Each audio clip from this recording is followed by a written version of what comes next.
Bollywood industry में stars जब अपने पीक टाइम पर होते हैं तो उसकी भी बहुत कहानियां हैं, लेकिन सुर्खियों में वो कहानियां आती है जब उन स्टार्स का मुसीबत का समय होता है, उनका डाउन टाइम होता है, तब किन परिस्थितियों से वो गुजरते हैं, ये चर्चे भी काफ़ी सुर्खियां बटोरते हैं। ऐसे में राजेश खन्ना साहब की लाइफ किसी से छिपी नहीं है। राजेश खन्ना साहब जब टॉप पर थे तब सब जानते हैं कि उनके घर के बाहर ट्रक्स भरकर उनके फैंस आते थे उनकी एक झलक पाने के लिए।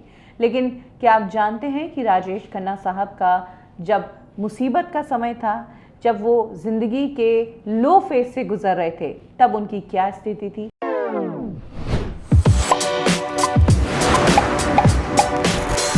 कहा जाता है कि जिस वक्त राजेश खन्ना साहब करियर के टफ दौर से गुजर रहे थे, उस टाइम उनके साथ रहने वालों ने भी उनका साथ छोड़ दिया था। और कहना गलत नहीं होगा कि राजेश खन्ना साहब को अगर किसी चीज़ ने सबसे ज़्यादा दुख पहुंचाया है तो वो है सिर्फ और सिर्फ अकेलेपन ने। एक टाइम ऐसा भी था जब राजेश खन्ना साहब के घर पर इनकम टैक्स का छापा पड़ा था।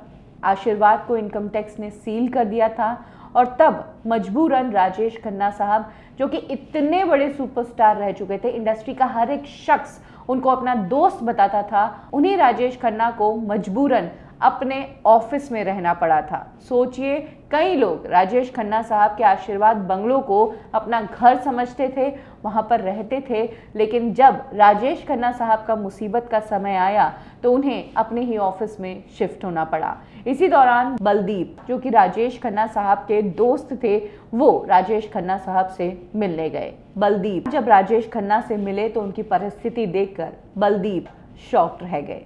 राजेश खन्ना साहब अपने लिंक रोड के उस ऑफिस में अकेले थे। अकेले मतलब एकदम अकेले, उनके पास कोई सर्वेंट और उनका स्टाफ भी नहीं था। जिन राजेश खन्ना के घर पर जब कोई जाता था तो उनके स्टाफ मेंबर्स उनके गेस्ट को रिसीव किया करते थे। तब राजेश खन्ना ने खुद बलदीप को रिसीव किया था। जब उन्होंने राजेश खन्ना के ऑफिस का दरवाज़ा खटखटाया तो राजेश खन्ना खुद गेट खोलने के लिए आए और उसके बाद जब राजेश खन्ना ने बलदीप को कोल्ड ड्रिंक ऑफर की तो राजेश खन्ना खुद कोल्ड ड्रिंक लेने के लिए गए बाहर।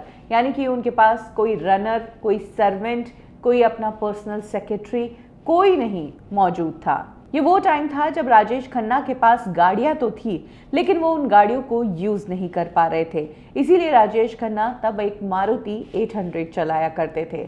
उस दौरान के लोग ये भी कहते हैं कि तब लिंक रोड पर राजेश खन्ना को कई बार बांद्रा के मैकडॉनल्ड्स पर देखा जा सकता था। यानी कि जिन राजेश खन्ना के घर पर एक टाइम पर उनके हिसाब की डिश बना करती थी और कई लोग उनके घर पर खाना खाया करते थे, आज उन्हें खुद एक फूड शॉप से जाकर अपना खाना कलेक्ट करना पड़ रहा है। इनफैक्ट जब बलदीप ने पूछा राजेश खन्ना साहब से कि सारे स्टाफ और नौकर कहाँ गए, तब राजेश खन्ना साहब ने कहा कि मेरे पास आमदनी का कोई जरिया नहीं है, इसीलिए मैंने मेरे सारे स्टाफ मेंबर्स को निकाल दिया है और अब मैं ही सारे काम करता हूँ। तो यह है सच्चाई उस स्टार के लाइफ के एक फेज की, जिसने इंडस्ट्री में सालों तक रूल किया, जो इंडस्ट्री के पहले सुपरस्टार कहलाते हैं। कब, क्यों और कैसे में अभी के लिए बस इतना ही। फिर मिलेंगे एक और स्टोरी के साथ।